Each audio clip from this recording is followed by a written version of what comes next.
Welcome to Research Business Daily Report, where market researchers come for news, insights, and commentary about the field that they work in. Information, knowledge, and other things that they can use to impact them both inside and even outside their current place of business. Today, RBDR takes a special look at the possibilities, the hopes, the realities, and even some options that exist as our industry's researchers attempt to reproduce normal offline qualitative research techniques and bring them online. RBDR sponsored today and all this week by RFL Communications' exciting new service. We call it RFL Client Consulting.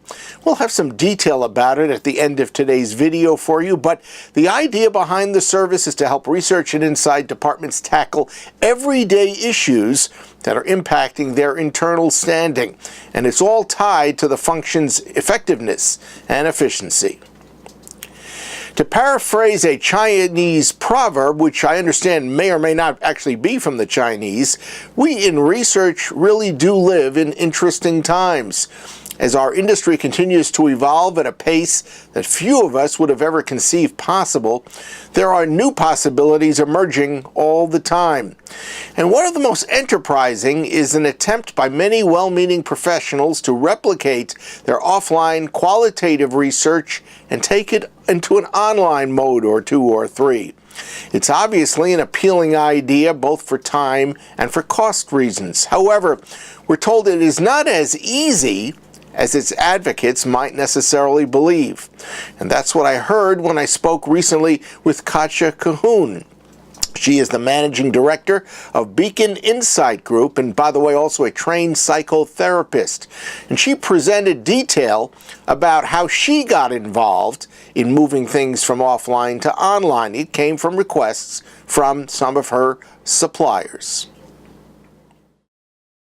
When did you first start to discern that there was an important disconnect between doing qualitative offline and trying to transfer and do it online? Yeah, I actually had a very interesting study as my first study. It was with professional plumbers and contractors, and the client wanted online, and I thought initially, gosh, how is that going to work? Because there's often people who have no college degree, they're your contractors. So I was a little biased. Now we're talking about bias also. And I designed a study, and I designed it quite differently than I would an offline study, because I thought I have to engage these people differently. And I was very careful with emotion words and things like that. I built in a lot of videos, and they were amazing. They were so rich, so engaged, participated so vividly that I thought, okay, we're onto something. Would those people have been the same in a focus group facility together, kind of, then issues of masculinity come in, the whole, social dynamic. And they were so open and genuine and emotional that I thought, okay, there's something to that. But how much difficulty did you face in trying to take that offline and do it online, since you said your area of comfort was offline? Yeah, it was actually. I worked for Jerry Zaltman, Olson Zaltman Associates for 7 years. So that's obviously highly qualitative, kind of put people on the couch type of research. So initially I had a lot of bias against online, and I thought it can't go as deep. It can't be as comprehensive. People are not going to give us honest answers, and it's going to be difficult to engage people. So did you learn how to take it online by talking to people who did online qualitative, or exactly what did you do? I really drew on my experience both in the offline world and then also as a psychotherapist, because actually in psychotherapy, doing telehealth and so on is a big trend. So you're not necessarily in the same room with the person. So I took all of this and I thought, okay, how would I translate that? And I learned by doing, to be honest. I did have have amazing research partners that I work with a lot that have great platforms, great tools. So I get educated myself that way. But a lot of it was learning it by doing and developing a process. I think you really need a process that you can sort of replicate so that you have some consistency and some tools in your toolkit. Mm-hmm. So what happens today when you run across a client that wants to do an online qualitative but has little or no experience, you try to steer them to do online qualitative? So it depends a little bit on the topic, right? Some topics are better done offline. If you have no behavioral component, or if you really just want to dive deep into one topic area, why not do a Skype or an IDI in a focus group facility?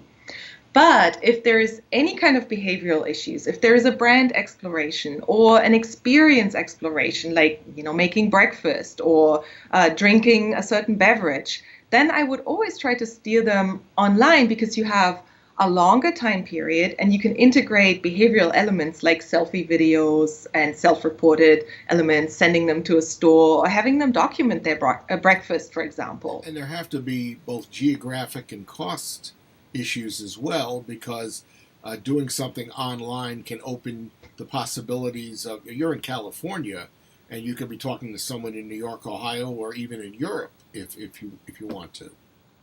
Absolutely. Well, the cost implications are huge, right? Because you have no travel costs, you have no facility costs, which are still fairly high. You have the technology cost, which is fairly reasonable. It could be as low as just a bit over $1,000 for a study, right? I mean, compare that to a focus group, even for a day, and you're already saving money. Recruiting costs and incentives tend to be similar. Sometimes the incentives are even higher because people spend a lot of time with us. But overall, and then of course you don't have transcription costs, and your turnaround is faster, which also saves time because the professional fees can be lower, right? I mean, you can start analyzing as you're doing the research because the responses are the questions are being responded to, and you already have data available that you can start sort of chipping away at. One of the other areas that I'm always interested in is the knowledge level that client researchers have about a subject as opposed to research agencies, and even as opposed to, I guess I'll call them field and tab, which I think is who you mostly deal with. Do you discern that there's any difference in understanding between those groups about doing online qual? Yeah, I would say so. So I don't interact much with the Nielsen's and Kantas and so on of this world. And I think they all have tools and approaches for online research. So I would assume that they do it and understand it, but I'm not sure. Now, obviously, the field agencies and platform providers I interact with have a great knowledge base. And then in terms of clients, I actually see a huge spectrum of clients that do a lot of online research and are almost insulted if you talk to them about the basics. And some who have never done online research, at least not this sort of high level, highly moderated, deep qual online, if you want. Can you Huge spectrum. categorize those clients in any way as to the understanders and those that do not understand, or is it pretty complex? I see it as pretty complex, to be honest. Most of my clients are in the CPG area, so that's kind of what I focus on. And there's a broad spectrum, and sometimes that even differs within the company, right? That some departments do a lot of it, and some don't do any. So I really can't give you a good answer because it is quite complex and diverse. We'll have more from Katja next week, where she's going to discuss the use of bulletin boards as opposed to online video interactions, automated systems versus live moderators, and a big discussion about bias, which is not just about bias on the consumer side. That's your Research Business Daily Report. We've been sponsored today and this week by RFL Client Consulting, our new consultancy operation, which relies on up-close and personal experiences and reporting that we've had over 23 years with market research and insights departments of all shapes and sizes and across all types of business categories. Our specialized experiences, based on 300 plus discussions with client research and insights heads, has generated a steady flow of information and what we feel is really important expertise.